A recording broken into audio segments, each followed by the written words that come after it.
I started out as a poet. So poetry is sometimes about seeing what's not there, what's not there, what's not there readily. And I think anytime you're looking at life with an eye to see what's not readily apparent, and if you're looking to find something deeper, then often you're looking for some kind of revelation. And I think all good writing has that to some degree. Welcome to Rebel Spirit Radio, exploring the frontiers of spirituality, consciousness, the esoteric, and humanity's sacred relationship with the living earth. I'm your host, Nick Mather, and in this episode I am joined by author Sherri Mandell to discuss her book, The Kabbalah of Writing, Mystical Practices for Inspiration and Creativity. Sherri talks about writing as a spiritual practice, how the aim of writing should be to surprise yourself, the importance of persistence, restriction, and finding the right structure to channel the creative flow, and she discusses the myth of closure and the value of moving with rather than moving on. Also, please be sure to like and subscribe to this podcast on whatever platform you use to listen to or view podcasts. Your support is truly appreciated. Sherri Mandell is an award-winning writer who has contributed to numerous magazines and journals, including USA Today, The Times of Israel, Hadassah Magazine, and the Jerusalem Post. She is the author of several books, including a spiritual memoir, The Blessings of a Broken Heart, which won a National Jewish Book Award in 2004. She holds a master's degree in creative writing and studied Kabbalah with teachers in Jerusalem.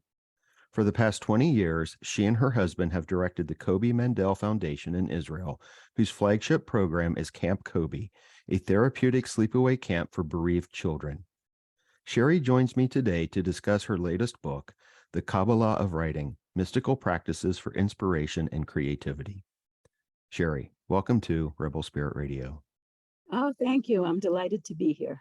Well, thank you. I'm looking forward to this. This is going to be, I think, maybe a little bit of a different episode than some of my other episodes, just given the nature of your book. I've had a few guests on who have worked with Kabbalah from different perspectives, and you certainly include Kabbalah.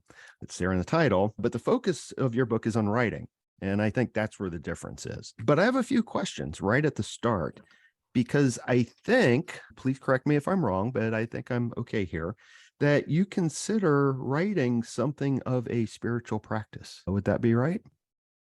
Yeah, definitely. For me, I started out as a poet.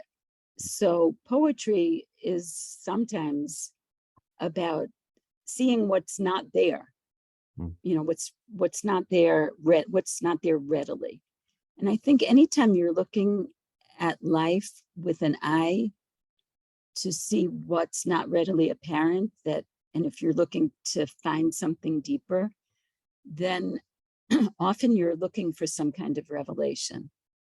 And I think all good writing has that to some degree, because if you're just writing what you already know, then you're writing like a term paper.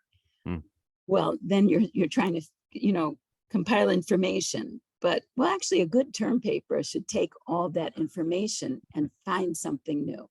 But I think that really good writing, is a kind of discovery. And when you have that kind of discovery, I live in Israel, so I think a little bit in Hebrew. So I might use Hebrew words and then translate them into English, but it's like a hitchadshut, it's a renewal. And the world is in a constant state of renewal. So I think that writing in that way, you align yourself with the creative energy of the universe.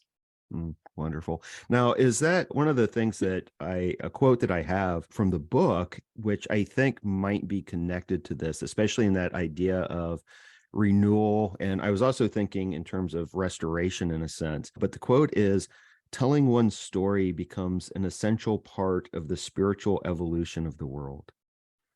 And I was wondering if I could ask you to maybe expand on that a little bit. Yeah, that sounds good.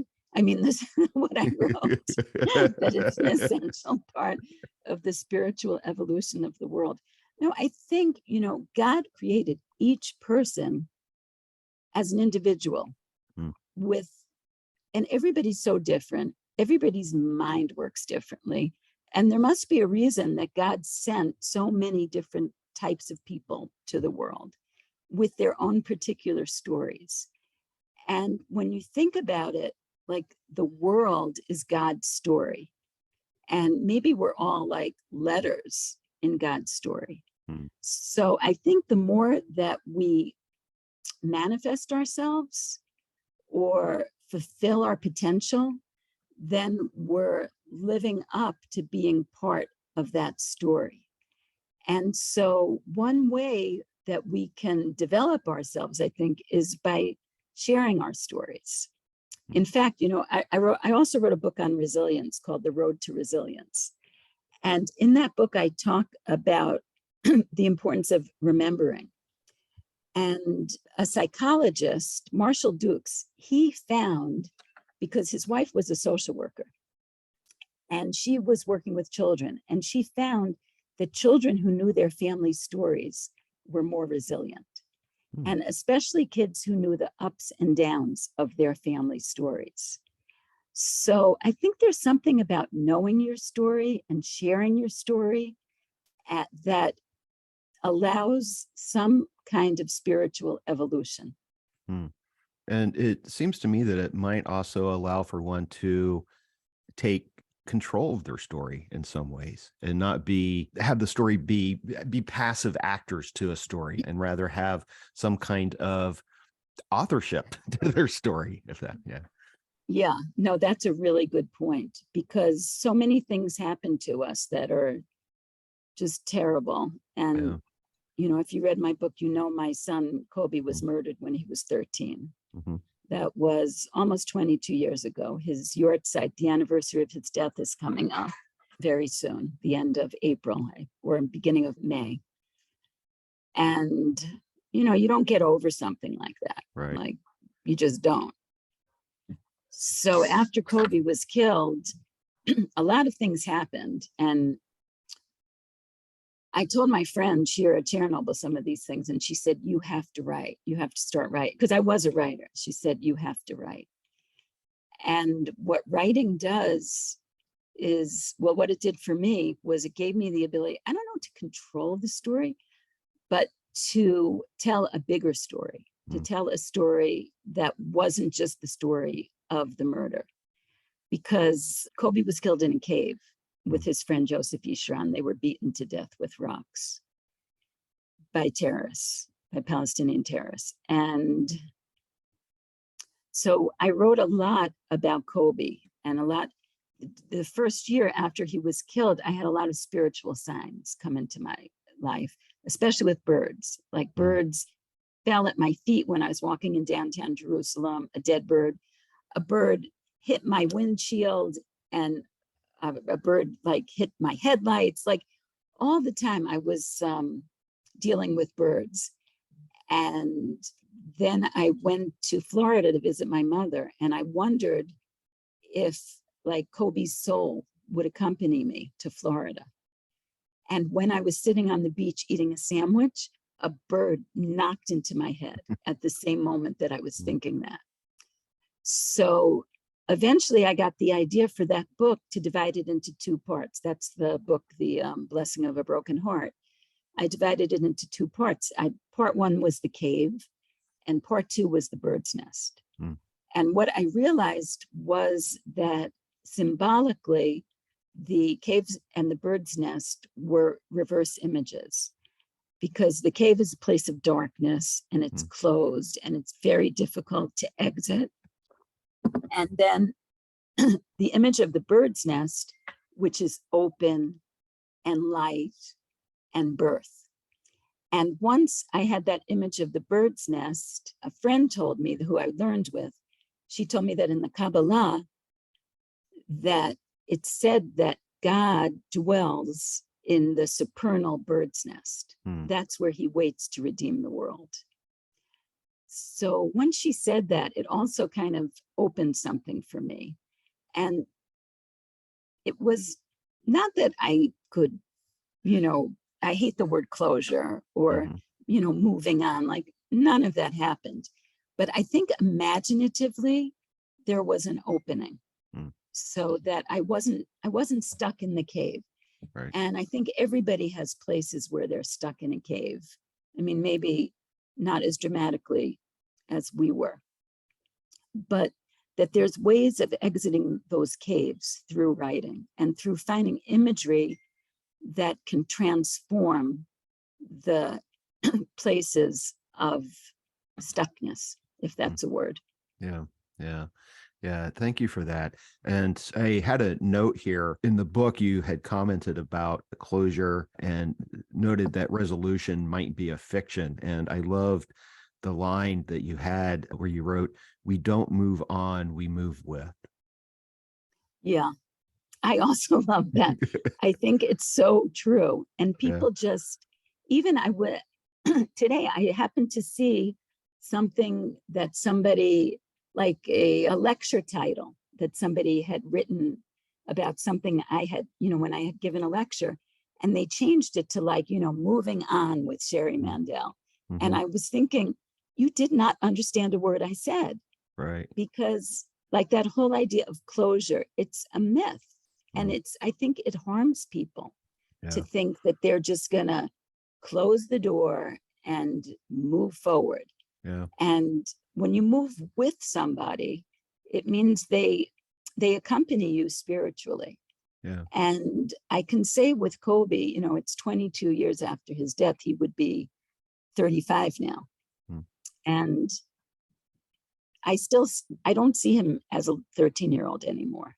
I see him as not that I see him, Right. but there is this kind of moving with, like, so, and I think it's really damaging to people to have this feeling that they have to move on. Yeah. Because there's sadness, and that sadness is always, it's in your pocket, and the life gets bigger, but there's always that place where you recognize that what happened to you can never be healed. Right. Right. Yeah. One of my oldest and dearest friends lost her oldest son when he was about 21, I think. He died in his sleep he had an allergic reaction to a medication. And I think that she could relate very much to everything that you're saying. And it's been probably about 12 years or so, I think, that since he passed on. But I think that she maintains sort of the same thing. I think that she sees him kind of growing older. She doesn't see him stuck. And it is part of her story. And I think that what she would suggest is that by moving on is abandoning her son and abandoning a vital part of who she is, recognizing and caring. You Caring still that, have a connection. There's a connection. There's a spiritual connection. Yeah, for sure. For sure. So I want to ask how you began thinking in terms of writing and Kabbalah. Well, when I first moved to Israel, I was staying with friends and they were getting divorced. So I had to leave their house. And there was a program they suggested I go on. It was called Livnot Lihibanot, to build and be built. And in there, we had lectures on Jewish philosophy and on the Hebrew Bible and Jewish history. And somebody came in and spoke about Kabbalah. And he spoke about the Sefirot. And of course, I had never heard about that. And the Sefirot are the 10 channels that of God's creation, of God's creative power, basically. And they were so interesting to me that I always held on to that. And then I heard about it a little more. And I just thought it would make a great framework for writing, because actually you can use that framework for any creative process, really, because it's a framework that I call it the divine design. So, if it works for God creating the world, I think it could work for other things. Yeah. Yeah, wonderful. I wanted to ask, and this is probably putting you on the spot, and perhaps you just answered this question, but with the Sephiroth, we've got, this is all part of, for the listeners and viewers, the Tree of Life, and there's 10 of them. And you address all of those. We won't do that in the interview because we want to encourage people to read the book. And I think one way of understanding this Tree of Life is, as you said, sort of the flow of creation from the divine into the lowest of the Sephirah is the Malkuth, the world, the kingdom, the rulership. And I've heard the Sephiroth described as almost like file folders, that they hold all of these different ideas. They're kind of containers for things. And what I was curious about, and something that I thought I really liked, is you made the connection between the Sephirah, which you refer to as a channel, that you said, and please correct my pronunciation, I don't know Hebrew, but you related it to the Hebrew word lesaper, which means to tell us, lesaper. Okay, thank you. Which you said means to tell a story. So there seems to be something almost inherent in that Tree of Life to writing. Yeah, there really is, because sphira is the same word. It has this, in Hebrew, words have 3-letter roots. So the root of that word is the same word as book or story. And it also is related to the word sapir, which is like sapphire, which is like a jewel. And it's also related to the word number, mispar. It's very close. But the idea that, in a way, the world is a story. God is telling us a story through the world. We all have our own stories, but that God sends these sphirot, which are like channels of energy that we can use to understand ourselves and understand the world and understand the architecture of the spiritual world. So before we dig into some of the Sephiroth and some of the things that you wrote about, I wanted to ask about the writing itself, in the sense of, you've used this for, I think you said that, this is a good model for like memoir writing, and you mentioned essays, but I also think fiction, and you have a lot of exercises in it. But I wanted to ask, is this something that could be used for any kind of writing, other forms of nonfiction writing, or even more like academic essays to some extent? I'm not sure about academic essays. I have within the book a structure for academic essays, actually. Okay. Yeah. But I think it can be used for nonfiction, any nonfiction. I'm not sure about fiction, because fiction is more based on character, but there are aspects of the book that speak to fiction. Okay. For example, Malchut, that you talked about, which is kind of rulership, which I think of as like voice, but mastery. So I talk about the fact that as a writer, you have control over time, and you can write about 1 minute for 20 pages, or you can write about 20 years in one paragraph. Right. So I think that's useful to any writer, that idea, and to kind of name it in a different way. And I think that the book gives a kind of creative twist to things that people might already be thinking about. So, in that regard, like, I hope anybody could read it and get a lot out of it. Yeah, I think that they could. The other thing that I was thinking about was that someone could read this and use the exercises that you provided as a kind of journaling, as a way of sort of self-exploration.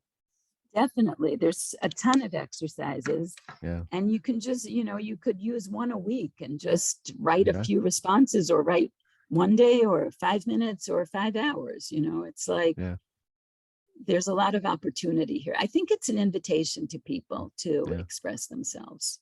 Yeah. I enjoy reading books on writing, because I try to write sometimes, but I get a little bit blocked. And you address that, I think, right at the beginning. I don't think you use the language of writer's block so much, but you have an exercise about confronting doubt and vulnerability, I think. And I really liked where you suggested, write a letter to your doubt and vulnerability. And as a way, I think, to shake the person out of that blockage. Yeah, it's fun to write to those parts of ourselves that are trying to stop us and block us. Yeah. But I think everybody feels that. Like, part of the reason I wrote the book is because I've been teaching the same group of students for over 10 years, adult women. And because it's the same group, I always have to come up with something new. So I read a lot of writing books. I also wrote my own books and I read a lot. So I was able to come up with, I had to come up with a lot of exercises. And one thing I'm starting to realize, because like, for example, I'm meeting them again tomorrow, this group, and now we're reading poetry and we're going to write either according to, using techniques or subject matter from the poems. But one thing that's so beautiful is that creativity is really unlimited. Yeah, it is. And I wanted to talk about this creativity, but I want to get us there. But before we talk about the creativity, I wanted to ask, in the Tree of Life, you've got the top 3 Sephirot. We've got Keter, Chokmah, and Binah. And I have a specific question about the 3, but just beginning with Keter, you say that, this is a sphere that is the closest to God and most distant from us. But you also noted when discussing Keter that the will to write comes from love. And I wanted to ask you, how? How so? Well, I think there I'm sort of distinguishing between will and willpower. Right. Because people think like, I have to write, I'm going to force myself to write, I'm going to, about a lot of things. I'm going to push myself.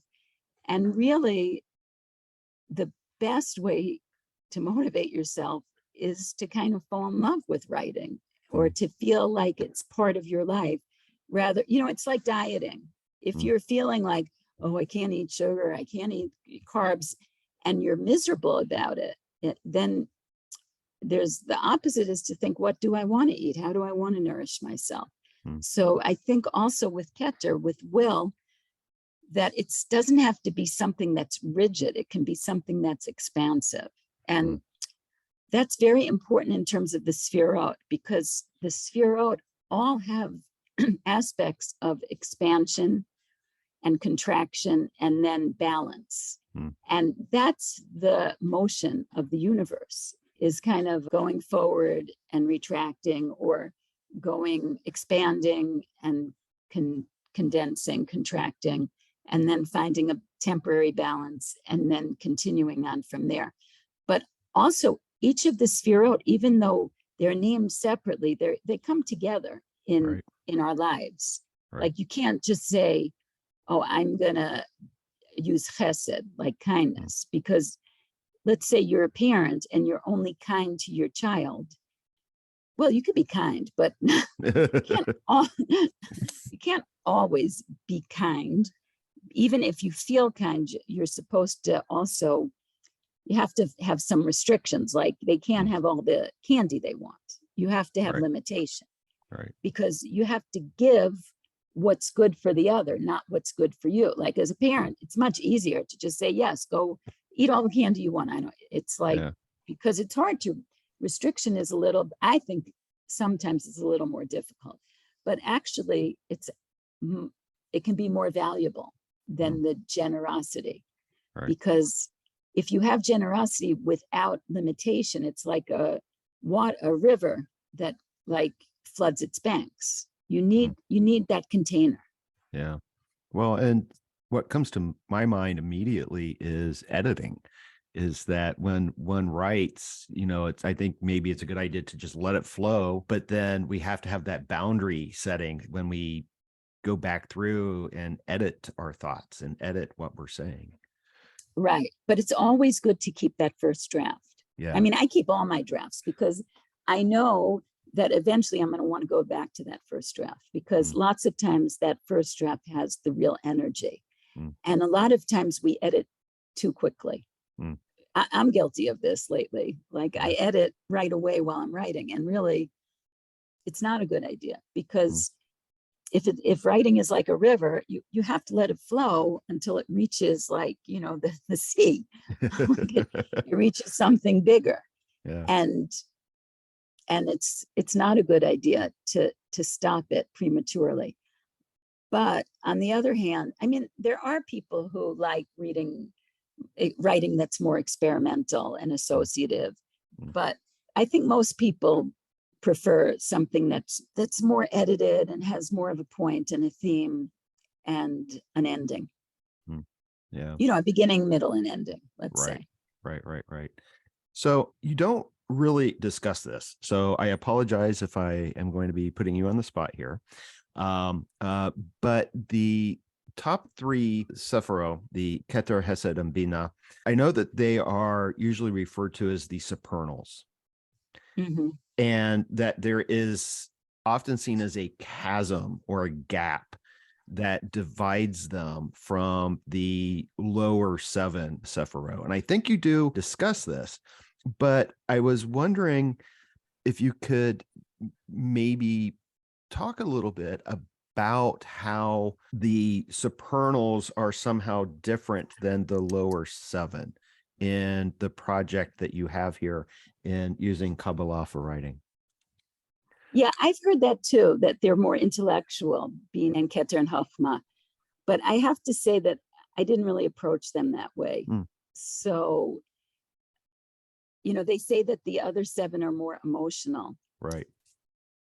So I think like Keter, Chochmah, and Bina, maybe they're like more in the head, and the other ones have more to do with feeling, But like I translated the Sefirot into my own, into my own translation of writing. Okay. So Right. I'm not sure it works, that separation in terms of how I translated them. Okay. All right. Yeah. The way I was thinking about it while reading your book is, and maybe it's just out of habit that I was seeing them as somehow separate, but with Keter, the will, and Chochmah, inspiration, and Bina, comprehension, that those are the initial sparks of creativity, the inspiration. And then the lower 7 was actually kind of making the writing concrete, making that idea, giving it form. Yeah, it's a good idea, except, and you might be right, but what I did with Bina is I really talked about how to develop an essay. Yeah. And I used this really beautiful structure that's also from Jewish mysticism called Pardes. Yes. And Pardes, it's like paradise, but in Hebrew, it's like an orchard. And there's a story that 4 rabbis went into the orchard, into the Pardes, and only 1 survived. The other 3, they couldn't withstand the difficulty and complexity of being in that place. And it's really that place of mysticism and I guess being so close to God. So, but Pardes is also an acronym, and it's used as a homiletic. It's used to talk about actually how Torah is discussed, and it's the 4 levels of interpretation. So Pardes, it's the pei, or the P, well, pei in Hebrew, it stands for pshat, which is the simple meaning of something. So the simple meaning is, let's say you're writing about a kitchen and you describe your mother's kitchen and you describe the clock that was there and the stove and the fridge. In fact, there's a beautiful exercise. There's a poem by Thomas Lux. I think it's called Refrigerator. And the poem is about what was in his mother's refrigerator. And that is such a beautiful exercise because it's pshat, but you get such a sense of like time, what time, when the person lived and where. And some of those objects, they just speak out because they're so particular. And then you have remez, which is like a hint. What does it remind you of? So you could talk about, like, let's say your mother's kitchen. You could talk about the kitchen you have in your home and how it relates, what are the differences between your kitchen and your mother's kitchen. Or you could talk about another room in the house, or you could talk about like that poem by Thomas Lux. And it's bringing other comparisons in, other parts of your life or other people's lives. Could even be talking about like the different colors of design that they used for kitchens, in the 50s or 60s, and then in the 80s or in the 2020s, how different it is or not. And then the next part of Pardes is Daled, which is drash, which means meaning. And when we write, often we're looking for meaning. But the meaning, it can't be too overt. You're not trying to be too didactic or moralize. But on the other hand, you're looking for a theme. And looking for that theme, often you're doing a lot of reflection. So you're wondering and you're imagining and you're thinking about what it is you're trying to say. What is it what idea do you have about this? Because you are trying to gather like the material so that it has some kind of coherence. And so what fits in and what shouldn't be there, what's extraneous. And the next part of Pardes is Samech, which stands for Sod. And Sod is the secret. What's the secret? And we started talking about that in the beginning. What's the disclosure here? What needs to be revealed? What can you say about this that you didn't realize beforehand? Or what's unique to your experience or your perspective that brings you to this topic and somehow something surprises you? Yeah. Because I think that that's the aim of writing, in a way, is to surprise yourself. Yeah. Otherwise, you're sort of stuck. Yeah. So when you have that aha or that insight, or it's also the word epiphany, which I believe means really in the Latin the appearance of God. Yeah. So that in a way, that's what you're looking for. You're looking for I'm looking for, not always, but but some kind of like Jack in the Box, where it's like, oh, wow. Yeah. You're looking for that wow moment. Yeah. Yeah. I really like that. And as you are describing the ways of using this, I found it very evocative, because as you were talking, especially like the kitchen, I have items from my grandmother's kitchen that I inherited. And so it was bringing up all of these, these things. What do you have? I have dishes that I was raised mostly by my grandparents, and my mother had a lot of these things in storage.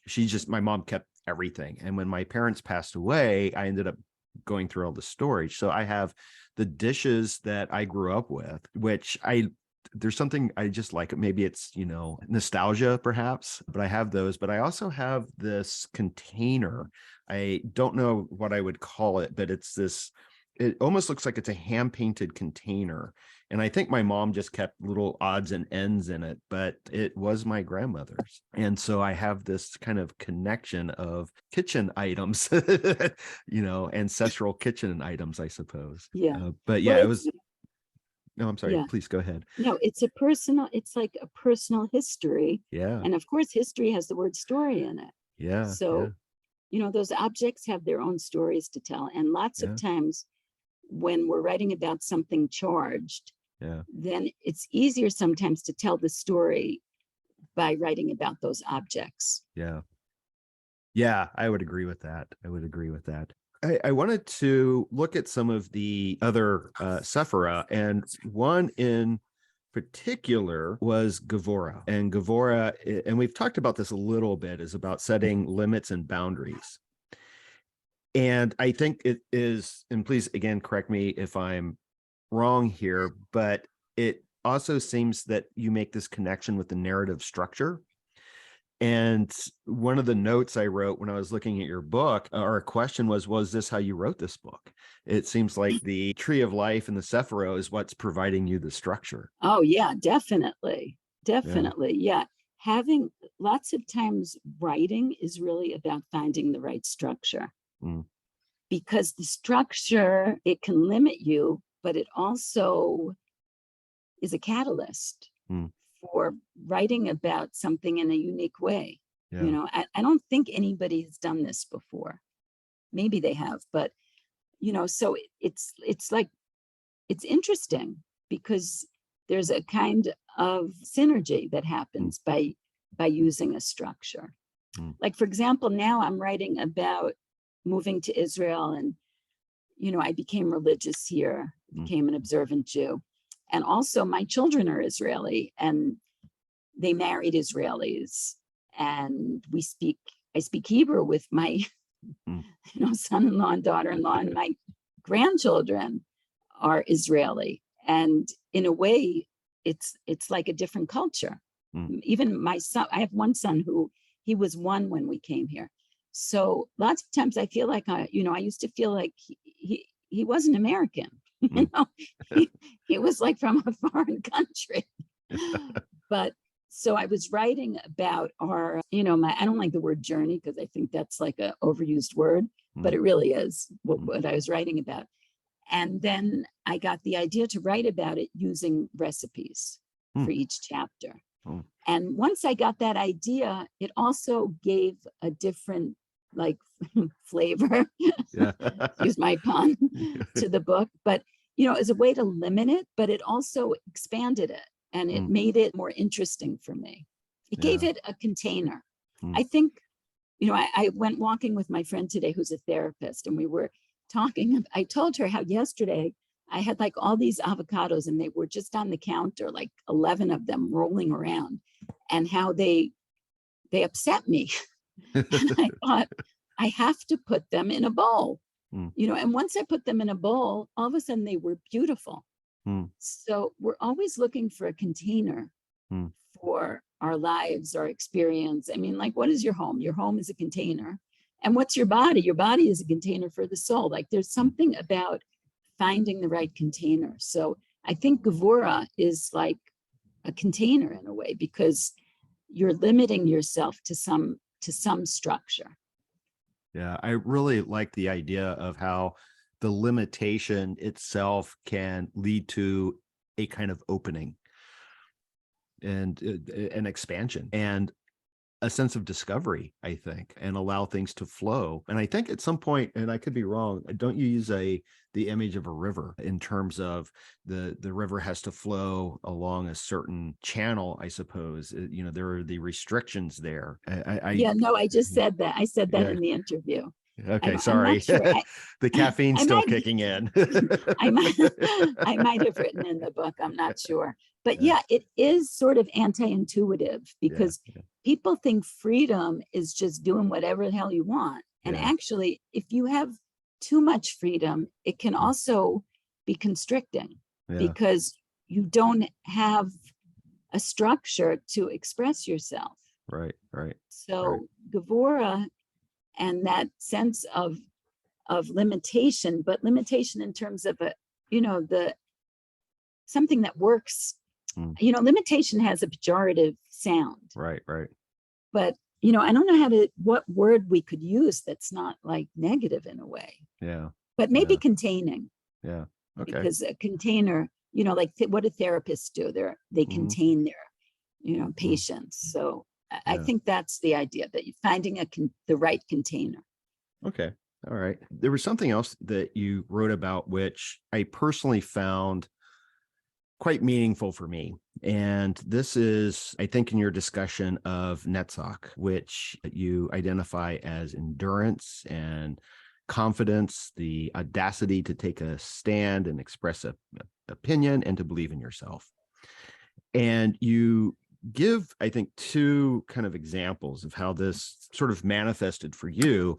And one was when you were, I think, working maybe on your master's degree, where the professor said that your poem sounded like that of a 15-year-old girl. But the other was I think you were in a class while you were teaching creative writing, and someone had really criticized your writing. And so I was wondering if you could maybe discuss that, because again, this was something that was very relevant, and I'll share that with you in a moment. But I was wondering if you could expand upon these criticisms and how you didn't let those set you back. You didn't let those stop you. Yeah. Well, first of all, I was in a group. I was in a writing group. Okay. I had Yeah. only written nonfiction, and I Mm. started writing stories. Mm. And this was a fiction group, and I got invited to it. And the first day, I didn't speak very much. I didn't want to criticize anybody. Mm.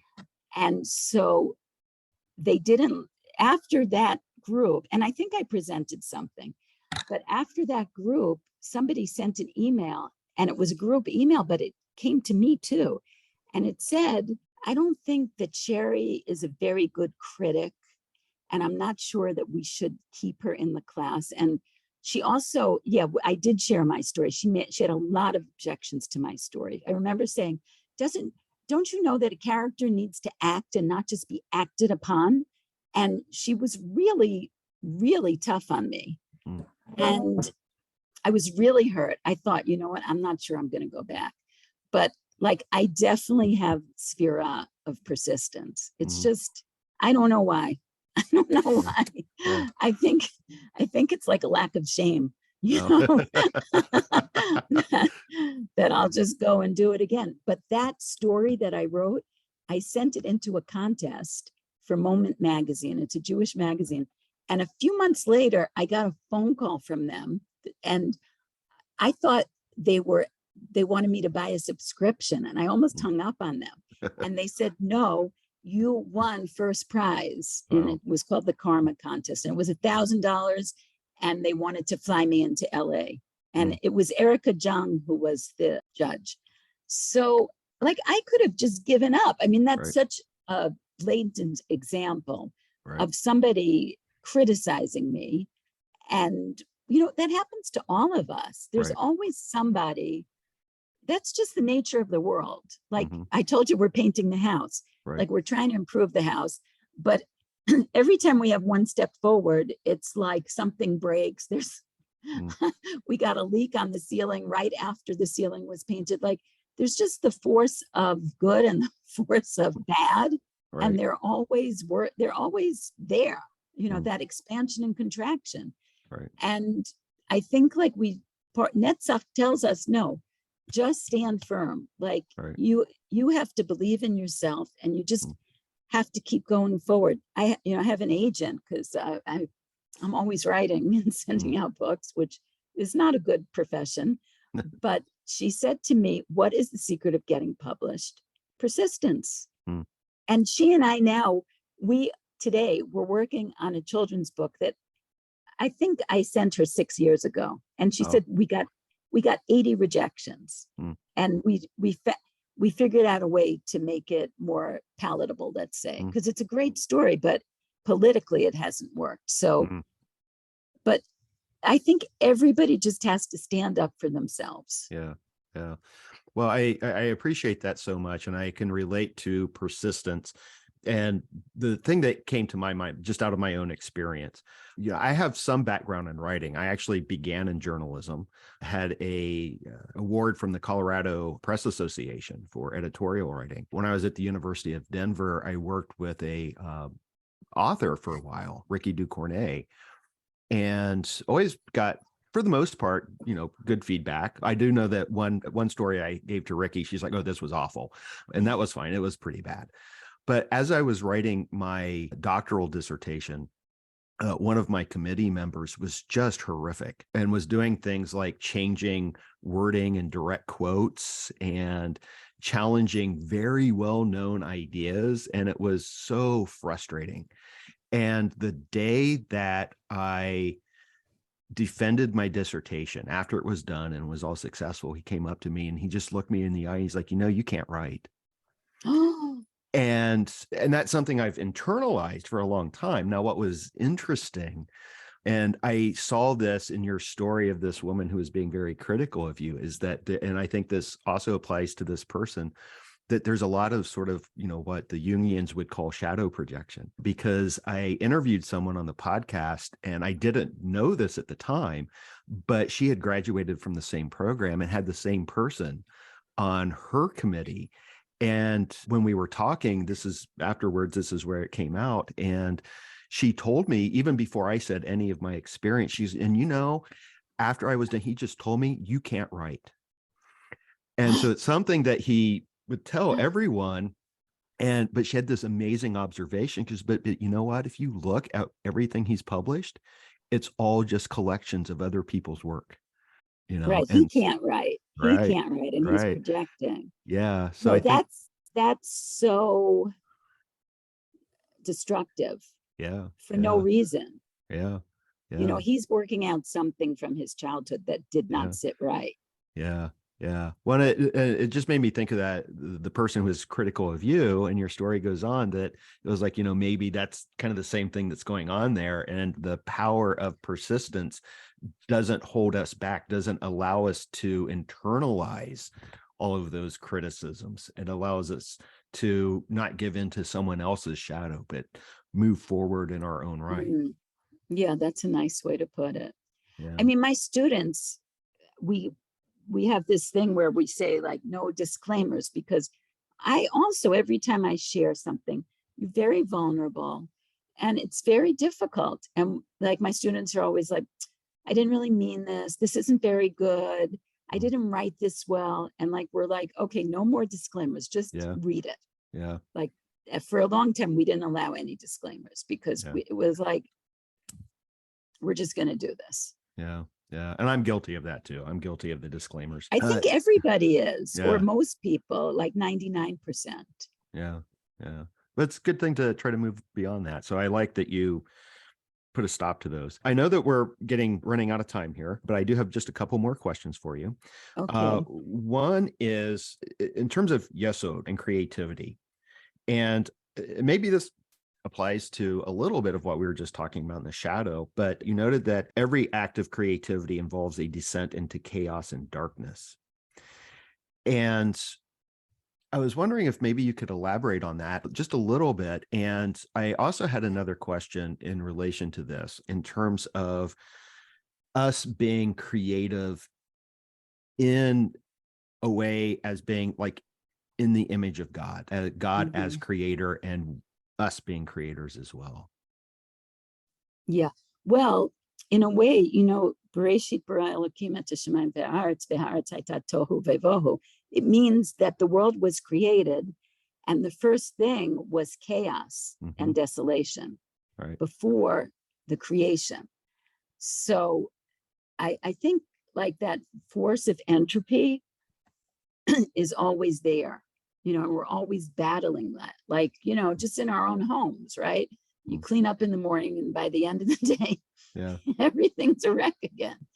And to take that kind of wreck and then create something new out of it is also being kind of like God, because that's what God does, because he started out, or she or they started out, let's just say God, the divine, started out with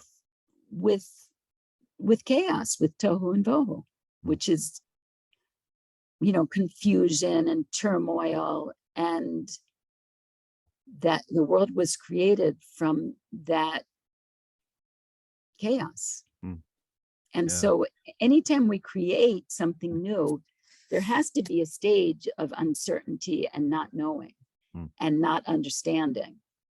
I mean, it's not like the physical chaos, but it can be the intellectual or emotional chaos of, I wrote a novel that I'm going to rewrite now, but I remember in the middle, I was like in pain because I couldn't write the next chapter.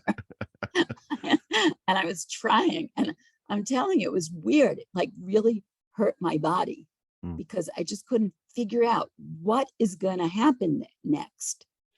And, eventually I figured it out, but the novel still, it's still in a little bit state of confusion.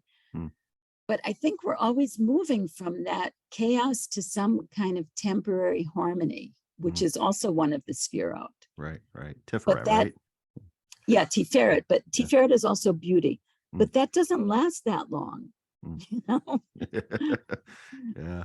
I always like to think of chaos as pure potential. Yeah, that's an interesting way to think of it, that everything is potential. Yeah. Yeah. And then it kind of takes us back to, if you have that pure potential and the chaos, that in order to create, you have to put some structure to it. Yeah. And Yeah. also, in the Hebrew Bible, God creates the world through words Mm-hmm. and through the Hebrew alphabet, Right. which is the Aleph Bet. So that the original creation of the world, at least according to the Torah, the Jewish Bible, is with words. Yeah. So really, when we use words creatively or in a way that is where we're using like the right words and language that sort of elevates us, that then we're really partnering with God. And, after my son was killed, I really felt the quality of language, because I couldn't tolerate everyday language. I couldn't stand hearing like, how much did the electricity cost? Like, not in my own home, because we were too destroyed, to talk like that. Right. But, friends like, where'd you buy that? Or when you go to the dentist? And it was like, I couldn't tolerate ordinary language. And yet when that's when I first started reading Psalms with a friend. And it was like, there was something in that language that had a purity that I needed. So even language, can elevate or desecrate. Right. Or demean, it really can. Yeah. So one of the final questions I had for you is in connection to the word and the letters in general, because it seems to me that there are other ways of using the tree of life for writing. I mean, the tree of life is so multivalent, right? And you make some connections between the Sephirot, for example, Tiferet being the combination of Gevurah and Hesed. But, I was also thinking how Tiferet is directly below Keter, on the middle pillar there. And so there's that connection. And I think that traditionally there are 22 paths that connect the Sephirah that are connected to the 22 letters of the Hebrew alphabet. And so the question I wanted to ask for you is, given that, and there are other ways of thinking about this, do you have any plans for a sequel of Wow. Yeah, maybe, but I don't know what it will be. Yeah. Okay. But yeah, I know that it's also related to the letters, but it's so complicated for even scholars. Like, people disagree about who wrote it, when it was written, what it's comprised of, and the actual language of the Kabbalah, which I believe is Aramaic, is also very difficult. So, I'm not a Kabbalah scholar. I really use the structure of the Sefirot, which is something that I think is very accessible and very translatable for everybody in in any situation. But do you have ideas for a sequel for me? Well, other than that, one of the final question I had is that you follow the path of creation, right, from Keter down to Malkut. But I know in Kabbalah there's also a tradition of starting a Malkut and going back up. And I was curious if that could also be applicable to the writing process. I'm sure it can be, because there's no one way of writing, and there's no one solution. And so definitely lots of times anyway, I remember when I used to write papers for college, lots of times I would start at the ending and then move to the beginning. But and I know, like, there are fiction writers like Ann Patchett. I read something she wrote that she said she has to know the ending before she starts. Right. the writing. So I think there's all different directions. And, I want to think more about, because I think of Malchut as more, voice, really. That's how I think of it, because it's like your rulership, your ownership, your authority. So yeah, you could start with voice. And in fact, it's a very good way to start, because that's what people are really reading for. They're really reading to connect with an author and a voice. So yeah, you definitely could. I definitely could have done the book the other way. Yeah. Yeah. Well, I found I it could so have stood rich. it at some. What? Yeah. I found it so rich, the Thank you. approach, and it made me want to start doing some of the exercises. So I plan on using the book. So I know that we are out of time. So let me ask you, you've mentioned some books that you're working on, and I always want to ask, well, what's next for you? What do you have coming up?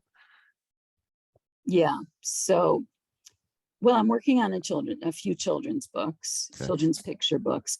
But this book that I'm working on, it's called A Mediterranean Diet from mac and cheese to matbucha, which is, matbucha is like, a dish that we eat in Israel that you have to spend a lot of, you peel the tomatoes and you let them simmer for a few hours. I mean, it's very easy. It's just with garlic and oil. But I started out with mac and cheese. That was what I was cooking. So it's about, changing cultures, really. Okay, And wonderful. All right. And do you have a website or someplace where people can go to find out more about you and your work? Yeah. So my website is on the foundation. We have a foundation in memory of my son, because we run camps and a lot of activities for bereaved families and children. So it's Kobe Mandell, KOBYMANDELL / I don't know if it's a frontward or backward slash. I can't figure that out. Probably backward. And then it's Sherri, SHERRI Mandell, MANDELL. But I'm also on Facebook as Sherri Mandell, and I'm on Instagram, Sherri Mandell 10. So people can reach me in any of those places. Okay. I'll put links for the Kobe Mandell and Sherri Mandell. For that, and for Facebook and Instagram, and links for the book as well. Great. That's terrific. Okay. Well, Sherri, thank you so much for your time today. I really enjoyed speaking with you, and I look forward to doing some of the practices in the book. Oh, I'm so happy to hear that. You made me very happy. Thank you so much for the interview, Nick. Okay. Well, thank you. Great. And that's a wrap on episode 77 of Rebel Spirit Radio. Thank you so much for listening or watching if you are part of my YouTube audience or view this on Spotify. If you like what I do here on Rebel Spirit Radio and would like to support my work, please consider becoming a patron. I spend quite a bit of time on each podcast episode, and I have plans for growing the YouTube channel. Really, I do. But I can't do that without some additional financial support. Right now, this is entirely a labor of love, and I hope that if you find any value in what I do here on Rebel Spirit Radio, that you can help me in continuing this work. You can find a link for the Patreon in the show notes or video description. And of course, if you would prefer to just make a one-time donation, you can still do so via PayPal. The link for that is also in the video description or show notes. Please know I will be tremendously grateful for any support that you can provide. Another way that you can help with the podcast is to share it with friends, family, and on social media. That really is one of the best ways that you can help support the podcast and help me grow my audience. As I mentioned before, many times now, I often kid that I'm here in Southern California doing missionary work in regards to religion, spirituality, and ecology, psychedelics, and consciousness, and how all of this can help us heal humanity's relationship with the sacred earth. So if you feel moved by the rebel spirit, and I hope you do, please, by all means, help me share the good news. Also, if you enjoyed this podcast, please make sure to give it a positive rating on whatever platform you use to listen to podcasts. It only takes a second, and your 5-star ratings really do help, especially if you listen on Apple. If you have a moment to spare, please consider posting a short but positive review. And please subscribe. For those viewing on YouTube, please give this video a thumbs up and subscribe to the YouTube channel. Make sure you hit that notification bell so you will be informed when I upload new content. I'm Nick Mather, and you've been listening to or watching Rebel Spirit Radio. Until next time, may you be in peace, may you flourish in all possible ways, and may you continue to nurture your rebel spirit.